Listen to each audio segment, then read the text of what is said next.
Hi, and welcome to One Life Matters, the podcast that reminds you that your life is worth living with purpose, joy, and authenticity. I'm Trish, a counsellor and life coach, and I'll be sharing down-to-earth conversations, insights, and tools to help you navigate the ups and downs of life. Whether you're healing from the past, finding your confidence, or simply wanting to feel more at peace with yourself, this is your space. Because you only get one life and it truly matters. Just before we get into this episode, I just want to mention that this podcast is for general information, insight, and reflection only. It's not a substitute for personal therapy, counselling, or medical advice.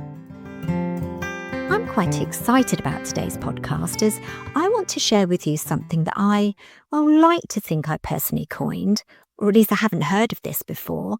And it happened quite by accident during a therapy session whilst explaining to a client the importance of consistency, persistency, and repetition when it comes to lasting change. And there it was. CPR, an acronym that's been hiding in plain sight for years. Now, I'm not talking about the chest compression type of CPR, although, let's be honest, for many of us, life does sometimes feel like it needs resuscitating every now and then, doesn't it? No, the CPR I'm talking about is the secret ingredient to almost every form of change, whether it's emotional, behavioural, relational, neurological, physical, you name it, because it works with your brain, not against it, because the brain begins to trust the gradual changes and feel safe, not threatened by the unfamiliar. So today we're going to be taking a deep dive into how CPR changes the brain, rewires habits, breaks old patterns, and creates new futures. I'll be taking you through the psychology, emotions, and a bit of neuroscience of why this works and how I use CPR therapy in my practice. First of all, I want to break down the three vital elements of CPR. Firstly, we have C for consistency, which means showing up regularly, even when you really don't feel like it. Remember that motion over emotion I've mentioned 100 times by Mel Robbins? Well, that comes in really handy here. I like to call consistency the heartbeat of change and where the magic of transformation really lives. When we're consistent, we send a clear message to the brain that says, this new and different direction is familiar, so it's safe. I tend to talk quite a bit about how the brain is wired to trust what it sees repeatedly over time. Not intensity, not perfection, but regularity. Consistency creates predictability, and predictability calms the nervous system, which in turn makes it easier to adapt new habits and behaviours. In therapeutic terms, consistency teaches the brain not to panic when we try something new.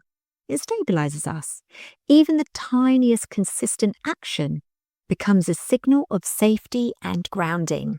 Whether it's walking for 5 minutes a day, saying no once a day to things you would usually say yes to but don't really want to, or redirecting your thoughts from negative to a more positive outlook.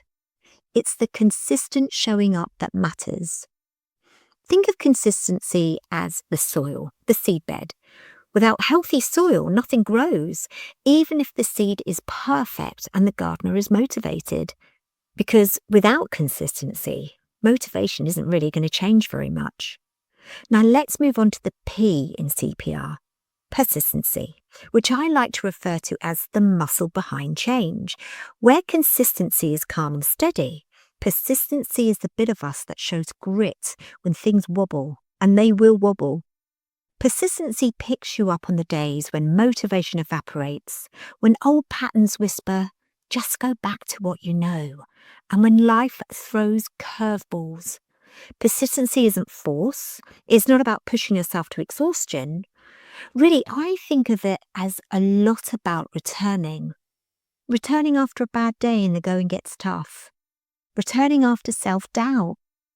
After falling back into old automatic patterns. Persistency is compassionate determination. It says, I know this is uncomfortable, but I'm still choosing this path because it matters to me. I'm not giving up on myself. And that leaves us with R, repetition. And this is how the brain learns, not through motivation. I've talked before how if we rely just on motivation, then we're in for a rocky ride, as motivation can change in an instant.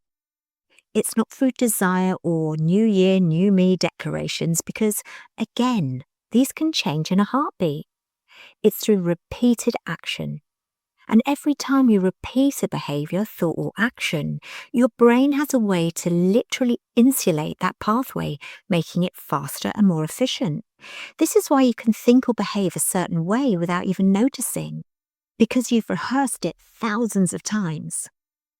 And your brain is always rewiring itself. And as you probably know, this is neuroplasticity, which is basically your brain's ability to update its software. But here's the kicker. Your brain doesn't learn so much from intensity, it learns from frequency. One huge dramatic action does very little, but small actions repeated consistently, they create structural change. And this is why therapy takes time. Repetition is the practice makes permanent part of the process, not perfect, permanent. And crucially, repetition doesn't need to be dramatic. Small daily rehearsals of the new behaviour are far more effective than big sporadic attempts.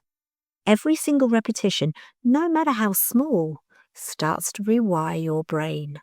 So putting it all together, when you practice CPR, this is what you're doing. You're creating and strengthening new neural pathways whilst weakening old ones.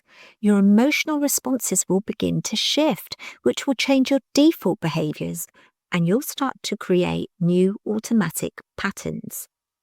So these three elements, consistency, persistency, and repetition, are the engine that powers and drives change.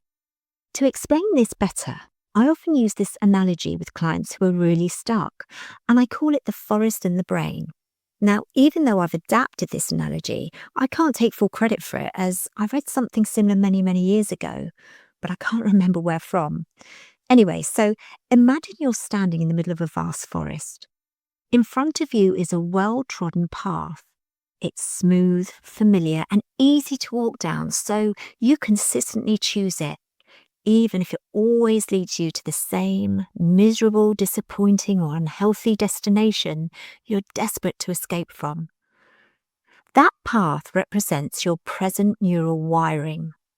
Every time you've repeated a thought, a behaviour, or an emotional reaction, whether it helped or hurt you, you've walked that path again and again and again.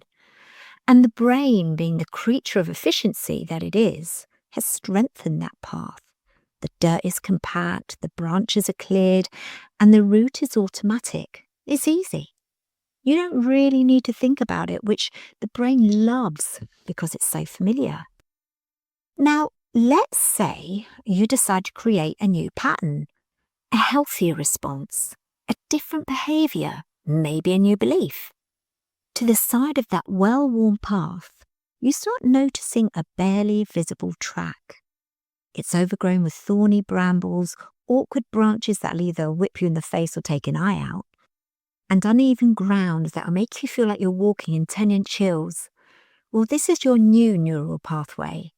It's there, but it's fragile, undeveloped, and very easily abandoned.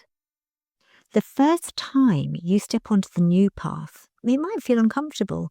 You get scratched, you might trip up, and all you want to do is give up and turn back to the smooth, familiar path, even if you know it leads to that same place you want to escape from. But here's the magic. Every time you choose that new, uncomfortable path, even if you only take a few steps, your brain takes notice. With consistency, you start clearing the brambles. With persistency, you push back the branches. And with repetition, the ground beneath your feet begins to flatten. Neurons fire together, wire together, and strengthen that track. Meanwhile, every day you choose not to walk the old path, something happens. Nature begins to reclaim it. The weeds and the brambles grow back, the ground becomes uneven, and the once easy route becomes harder to walk. So, in neurological terms, this is called your synaptic pruning, where your brain literally weakens the circuits you no longer use. So, over time, the new path becomes smoother, safer, more predictable, and the old path, which once dominated you, becomes overgrown and irrelevant. This is neuroplasticity in action. That's the brain updating its internal map based on what you do consistently, persistently, and repetitively. And eventually, one day, without realizing it, you find yourself naturally choosing the new path without effort or thought because it's become your new default, your new way of thinking, feeling, and behaving. As I've said hundreds of times, your brain loves familiarity, even if the familiar thing isn't good for you, even if it's anxiety, people-pleasing, self-doubt. If it's known, then that's the well-trodden path you've created, and your brain prefers it. CPR interrupts this. It teaches the brain that new can become familiar and safe. So let's take a look at a few areas that people often struggle with every day. For example, anxiety. When you respond to anxiety in the same way repeatedly, such as hiding and avoiding, catastrophizing, your brain wires that in as the safe option. But with CPR, doing something small but consistent, like a few grounding exercises, even something as small as focusing on the warmth of your hands as you're holding your cup of tea, or just doing one small thing that gives a sense of achievement, such as replying to a couple of those emails that you've been avoiding, that will help you regulate your breathing, get your logical brain back online, and help to reframe thoughts. Taking micro actions will gradually strengthen neural pathways of calm and safety, while weakening the old patterns of anxiety and overreaction from their grip. If for years you've repeated the belief that you're not good enough, guess what? That is a well-worn neural pathway you've created right there. CPR helps you rewrite that belief by daily affirmations, telling yourself that you are good enough and that you deserve to be happy. Try seeing things through a different perspective and begin showing yourself small acts of kindness, which can even come from mindfully running yourself a bath or making yourself a nice hot drink. Telling yourself that this is an act of self-care.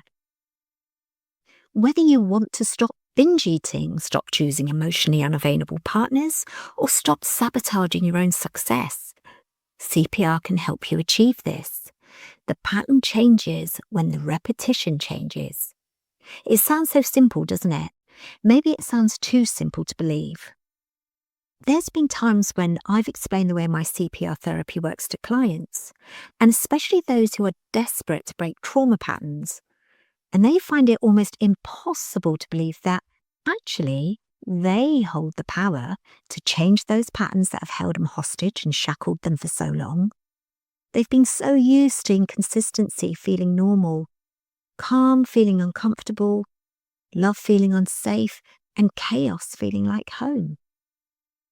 CPR gradually and gently teaches the nervous system new patterns, ones that feel safe, stable, and predictable. But this takes time, and the road to healing isn't a linear one. There are bound to be bumps, U-turns, and reverses along the way. I mean, let's be honest, staying consistent with anything different isn't easy, especially when the brain loves the old way. Common obstacles and blocks to change include all or nothing thinking, where that grey area that oscillates between black and white and helps us reframe and reassess is jumped over. I see this so often, and the hardest thing for clients sometimes is to dare and wander into that space between all or nothing, because to them, it's unknown territory and can feel hostile. And that fear of failure, where in our anxious minds, mistakes are often seen as a reflection of who we are, rather than a chance to learn, grow, and progress. When we see making a mistake as verdicts of our worth, we rob ourselves of the very thing that builds confidence. Falling, learning, adjusting, and rising again. So, as I come to the end of this episode, I want you to sit with this. Consistency, persistency, and repetition. They aren't about perfection. They're about showing up for yourself, even when it feels uncomfortable, even when you've stumbled, even when you're convinced you're not getting anywhere. Because every time you repeat a healthier choice, every time you persist when the old pattern tries to pull you back, and every time you stay consistent, no matter how imperfectly, you're teaching your nervous system something really profound. I'm safe, I'm capable, and I'm allowed to grow and be happy. You're not supposed to get it right every time, but you are supposed to keep going, to be curious instead of critical, and to let each small step, each wobble, each breakthrough rewrite the old blueprint. So the next time that fear of failure whispers, see, you've messed up again, you get to respond with CPR, because this time you're not giving up on yourself. And that's where real change begins. Thank you for joining me on One Life Matters. If today's episode spoke to you, I'd love you to subscribe and maybe share it with someone who might need it too. And remember, you only get one life, so make it one that truly matters. Until next time, take care of yourself.